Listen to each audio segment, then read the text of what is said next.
Hello everyone, एक बार फिर से आपका स्वागत है हमारे इस चैनल पर। आज हम आपके लिए लॉ से रिलेटेड एक और नया टॉपिक लेकर के आए हैं। इंपॉर्टेंट है एग्जाम के पॉइंट ऑफ व्यू से। अगर आप बीकॉम कर रहे हैं या एलएलबी कर रहे हैं या फिर कोई भी ऐसा कोर्स कर रहे हैं जिसमें आपका मर्केंटाइल लॉ या बिजनेस लॉ के बारे में डिस्कशन किया जाता है, तो उसके लिहाज से आज का टॉपिक इंपॉर्टेंट है। ज़रूर एक क्वेश्चन आपका यहाँ पर आराम से बन सकता है 5 से 6 मार्क्स का।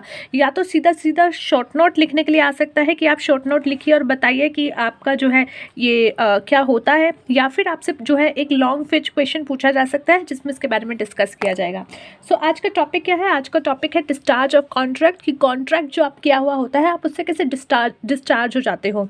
जैसे कि आपने और मैंने एक कॉन्ट्रैक्ट किया, हमने मान लो कोई भी एक पर्टिकुलर कॉन्ट्रैक्ट किया कि आप मुझे जो है स्टेशनरी की सप्लाईज करोगे और मैं उसके बदले आपको जो है कुछ पेमेंट कर दूंगी। अब यहाँ पे हमारे बीच में एक कॉन्ट्रैक्ट हो गया है। अब ये जो कॉन्ट्रैक्ट हुआ है तो यहाँ पे जो कॉन्ट्रैक्ट बना है उससे कैसे डिस्चार्ज किया जा सकता है कि अब आपको कोई वो चीज़ करने की ज़रूरत नहीं है, जो कॉन्ट्रैक्ट में बोला गया है वो फॉलो करने की ज़रूरत नहीं है। ऐसी पॉसिबिलिटीज़ कब आएंगी, तो उसके बारे में इन पॉइंट्स में डिस्कस किया गया है, जो कि है discharge of contract. So let's start the video. But उससे पहले अगर आपने अभी तक हमारे चैनल को सब्सक्राइब नहीं किया है तो फटाफट चैनल को सब्सक्राइब कर लीजिए। साथ ही साथ जो छोटा सा बेल आइकन बना हुआ है उसको प्रेस कर दीजिए, ताकि जितने भी हमारे फ्यूचर में वीडियोस आएंगे उसका नोटिफिकेशन आप तक सबसे पहले पहुंच जाए। और अगर आप चाहते हैं हम किसी पर्टिकुलर टॉपिक जो कि बीकॉम से रिलेटेड या कॉमर्स के लाइन से रिलेटेड है, एमकॉम हो गया, बीकॉम हो गया, बीबीए हो गया, तो उसके बारे में भी आप हमें बता सकते हैं। हम पूरी कोशिश करेंगे कि वो वीडियो भी जल्दी लेकर के आएँ। So let's start. Means the end of a contractual relationship, यानी कि डिस्चार्ज ऑफ कॉन्ट्रैक्ट का मतलब क्या है। यानी डिस्चार्ज ऑफ कॉन्ट्रैक्ट जो ये शब्द है इसका मतलब क्या है? इसका मतलब है कि जो आपके बीच में, आप दो व्यक्तियों के बीच में या दो से ज़्यादा लोग जिनके बीच में भी वो कॉन्ट्रैक्ट हो रखा है, उन सब के बीच में जो एक रिलेशनशिप बना है कॉन्ट्रैक्ट की वजह से, कि आप की जो है लायबिलिटी बन गई है, कुछ राइट्स बन गए हैं उसके तहत, तो वो जो है एंड पे आ जाना, उसको ख़त्म कर देना। जो भी आपका कॉन्ट्रैक्चुअल रिलेशनशिप है उसको ख़त्म कर देना, वो होता है डिस्चार्ज ऑफ अ कॉन्ट्रैक्ट।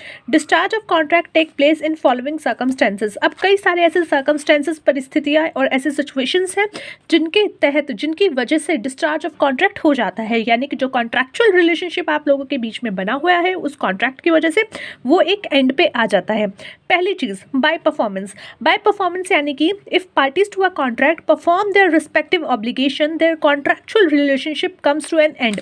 जैसे मैंने और आपने जो है एक जो है कॉन्ट्रैक्ट किया था, वो कॉन्ट्रैक्ट क्या था कि हम जो है जैसे कि लेट्स टेक एन एग्जांपल। ये आप है, ठीक है, हैप्पी हैप्पी, और ये यहाँ पे हम हैं और ये हमारा इंस्टीट्यूशन है। हमने क्या कहा आपसे कि आप हमारे इंस्टीट्यूशन में, हमने जो है नया नया सेटअप किया है, तो इसके बीच में अब जो भी आपको हमें सप्लाईज चाहिए, यानी हमें जो भी सामान चाहिए, जैसे कि हमें ऑनलाइन क्लासेस करनी है तो उसके लिए हमें एक प्रोजेक्टर चाहिए, हमें एक स्क्रीन चाहिए, हमें कैमरास चाहिए, हमें कैमरा स्टैंड चाहिए, या वो जो टिकटॉक लाइटिंग होती है वो चाहिए, टिकटॉक वाली, ये, और साथ ही साथ कुछ अच्छे से जो है पूरा एक सेटअप चाहिए। तो उसके लिए हमने आपके साथ कॉन्ट्रैक्ट किया। आपने कहा ठीक है, मुझे जो है 1.5 लाख रुपये दे देना, मैं बाकी सारी जो चीज़ें आपकी हैं, जो आपकी रिक्वायरमेंट्स हैं, उसको कंप्लीट कर दूंगा। अब हमारे बीच में यहाँ पे एक कॉन्ट्रैक्ट हो गया कि मैं आपको 1.5 लाख रुपए दूंगी, या जो भी अमाउंट होगा वो दूंगी, एंड देन उसके बाद आप मुझे ये सारी सप्लाईज जो है, ये चीज़ें जो है वो सप्लाई करके, सेटअप करके पूरा का पूरा सामान दे दोगे। अब यहाँ पे आपने वो काम कर दिया और मैंने आपको पेमेंट कर दी। यानी कि जो मेरे को उस कॉन्ट्रैक्ट के तहत परफॉर्मेंस करनी थी मैंने वो कर दी बाय पेमेंट करके, क्योंकि मेरा जो था परफॉर्मेंस ये था कि मुझे पेमेंट करनी है, और आपके लिए जो परफॉर्मेंस थी वो ये थी कि आपको जो है सारा सप्लाई का सेटअप करके मुझे देना है। तो यहाँ पे आपने भी वो चीज़ कर दी, तो अब यहाँ पे पूरा परफॉर्मेंस ख़त्म हो गया। तो यानी कि जो कॉन्ट्रैक्ट के तहत बोला गया था वो काम कंप्लीट हो चुका है।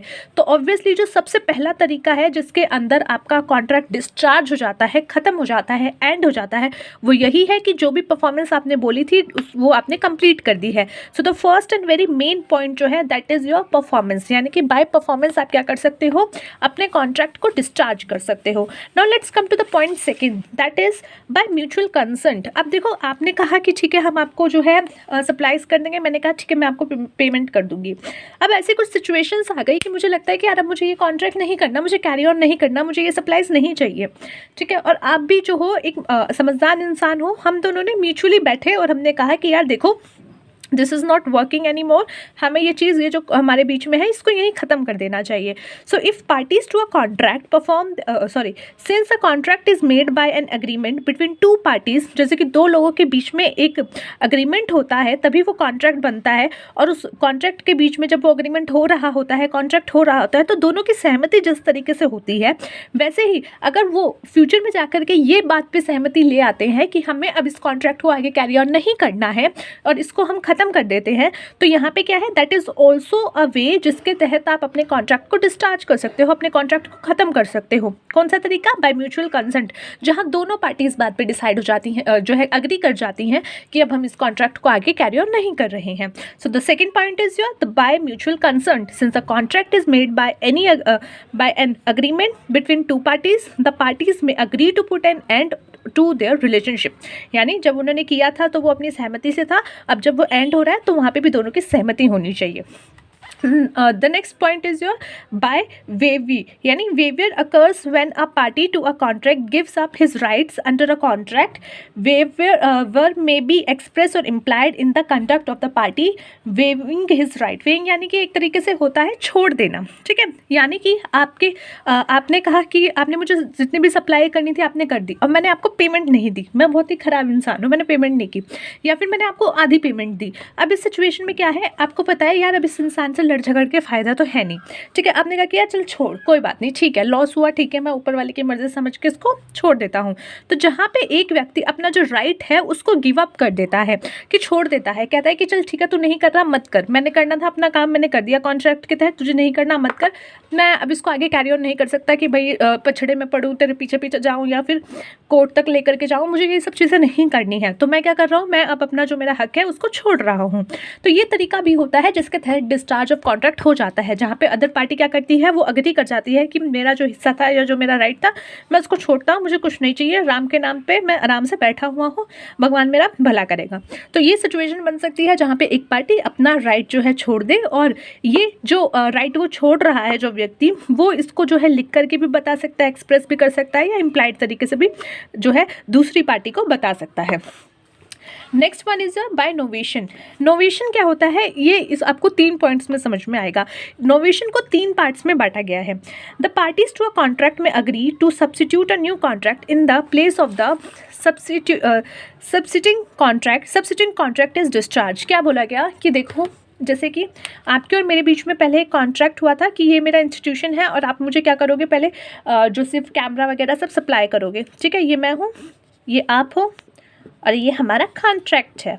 अब हमारे बीच में ये कॉन्ट्रैक्ट हुआ. अब यहाँ पे जो था आगे चल के मुझे लगा कि यार मेरे को ना, अब जैसे कि कोविड की सिचुएशन आ रही है या आगे और सिचुएशंस आ रही हैं, तो मुझे सिर्फ इतने सेटअप से नहीं चलेगा, मुझे और सेटअप चाहिए होगा. इसमें मुझे जो है थोड़े बहुत मोबाइल फ़ोन्स भी चाहिए, मुझे जो है थोड़ा जो 2 कैमरे की जगह 4 कैमरे चाहिए, हर जगह मुझे कैमरा चाहिए, मुझे बहुत चीज़ें चाहिए और ज़्यादा एक्स्ट्रा.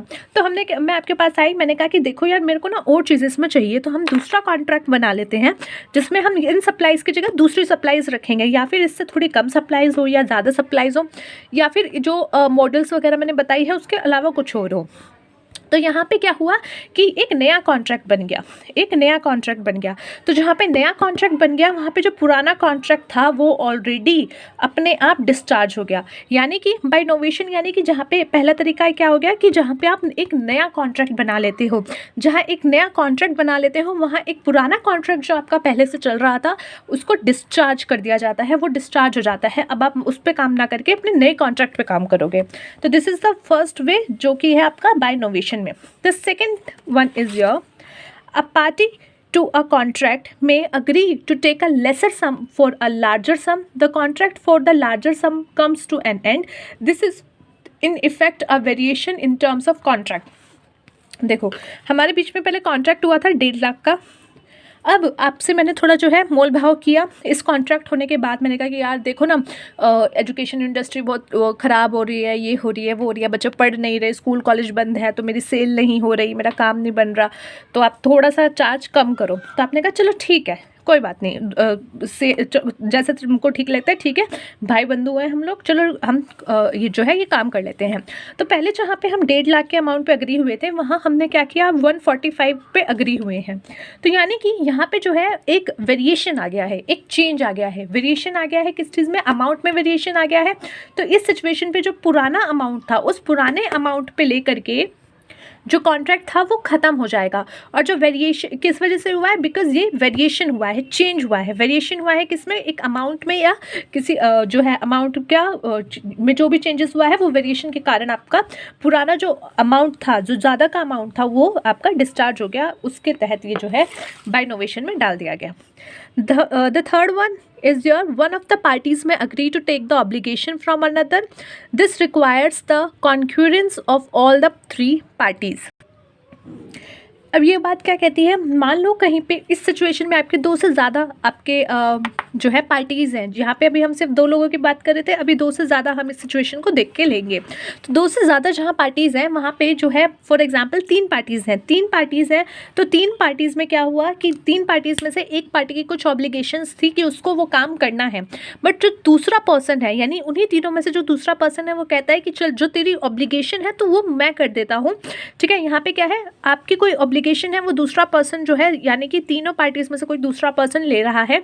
तो यहाँ पे भी आपका क्या है, एक चेंज आ गया है, वेरिएशन आ गया है। तो यहाँ पे भी आपका जो है डिस्चार्ज ऑफ कॉन्ट्रैक्ट हो जाएगा बाय नोवेशन के। Now the next one is your by supervening impossibility. माने कि कुछ आपने पहले जो है डिसाइड किया हुआ था कि हम ये काम करेंगे, बट कुछ ऐसी सिचुएशन आ गई जिसकी वजह से अब वो जो काम था वो इम्पॉसिबल हो गया है। So when the performance become impossible, यानी कि परफॉर्मेंस जो थी वो इम्पॉसिबल बन गई है, जो परफॉर्मेंस आपको करनी थी वो इम्पॉसिबल बन गई है। तो impossibility should not be self imposed, और वो जो इम्पॉसिबिलिटी बनी है वो आपके कारण नहीं बनी है, आपने सेल्फ इम्पोज नहीं की है कि यार ऐसा करना था, बट अब क्या है, मेरी फैमिली ये कर रही है, मेरी फैमिली वो कर रही है, तो दिस इज़ नॉट पॉसिबल, मैं जो हूँ ये प्लान कैंसिल कर रही हूँ, मैं तुम्हारे साथ घूमने नहीं जाऊंगा। तो ये क्या, ये सेल्फ इम्पोज्ड है कि अपने आप ही आपने जो है ये इम्पॉसिबिलिटी बना ली है, नहीं, बट एक्चुअल में कुछ ऐसा हो गया कि आपका जो है वो परफॉर्मेंस करना इम्पॉसिबल हो गया है। तो that comes under by supervening impossibility. It should not be due to the fault of the parties to the contract, और ये किसी भी उस व्यक्ति के द्वारा नहीं हुई है जो कि कॉन्ट्रैक्ट की पार्टीज हैं, ये बात ध्यान रखिएगा। This is your supervening impossibility. Next is your by breach. ये मैं आपको जो है ज़रूर बोलूँगी कि इसकी एक वीडियो हमने बनाई थी, ब्रीच ऑफ कॉन्ट्रैक्ट, जो कि हमारी प्रीवियस ही कुछ वीडियोस में से होंगी, तो आप ज़रूर जाके देखिएगा, क्योंकि एग्जाम के पॉइंट ऑफ व्यू से बाय ब्रीच ऑफ कॉन्ट्रैक्ट का एक अलग टॉपिक बन के आ सकता है, जिसमें एंटिसिपेटरी ब्रीच, एक्चुअल ब्रीच के बारे में डिस्कशन किया जा सकता है। ये डिफरेंस पूछा जा सकता है between the anticipatory breach and actual breach, और वो भी कितने तरीके से हो सकती है, एंटिसिपेटरी एंड एक्चुअल, वो भी आपसे क्वेश्चन पूछा जा सकता है। So that is also important from the point of view of your exam, so please उसको भी रीड आउट करके जाइएगा। तो चलिए दोबारा इस टॉपिक पे आते हैं, बाय ब्रीच। बाय ब्रीच का मतलब क्या है, discharge put an end to their relationship when a party to contract breaks his obligation, a right of action is conferred upon the other party. The injured party may, if he choose, absolve himself from the performance of his obligation. He may also insist on the performance of the contract. क्या बोला गया है, देखिए, breach का मतलब क्या है, टूट जाना, ठीक है। जहाँ पे 2 पार्टीज़ आपकी या 2 से ज़्यादा जो भी पार्टीज़ आपकी कॉन्ट्रैक्ट में हैं, अब या तो हो सकता है वो इंसान जो है ड्यू डेट आने से पहले ही बोल देती है कि भाई मैं ये कॉन्ट्रैक्ट नहीं करने वाली, मेरी जो ऑब्लिगेशन है वो मैं वो नहीं करने वाली। तो या फिर जो ड्यू डेट जैसे ही आ जाती है उस पर ही वो मना कर देता है कि मैं अब ये काम नहीं कर रहा, वो जो है पीछे हट जाता है, स्टेप बैक ले लेता है, या फिर ड्यू डेट से पहले हो जाए या ड्यू डेट के टाइम पे हो जाए, इट डजेंट मैटर। यहाँ पे क्या होगा, ये हो गया बाय ब्रीच। यहाँ पे आप जो है कॉन्ट्रैक्ट तोड़ रहे हो, अपना ऑब्लिगेशन से आप पीछे हट रहे हो, तो इस सिचुएशन में उसको बोला जाता है बाय ब्रीच।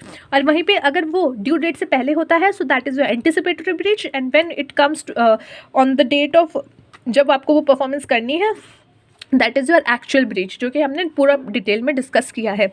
तो आज की वीडियो के लिए इतना ही गाइज। आज हमने डिस्कस किया discharge of contract, I hope आपको समझ में आया हो और प्लीज़ अपने एग्जाम के पॉइंट ऑफ व्यू से इसको अच्छे से करके जाइएगा। Thanks for watching. मिलते हैं नेक्स्ट वीडियो में एक अगले टॉपिक के साथ। तब तक के लिए अगर आपने अभी तक चैनल को सब्सक्राइब नहीं किया है तो प्लीज़ चैनल को सब्सक्राइब कर लेना, साथ ही साथ छोटे से बेल आइकन को भी प्रेस कर देना ताकि फ्यूचर में जितने भी वीडियोस आएंगे उसका नोटिफिकेशन आप तक सबसे पहले पहुंच जाए। Take care of yourself, take care of your health and tata bye bye.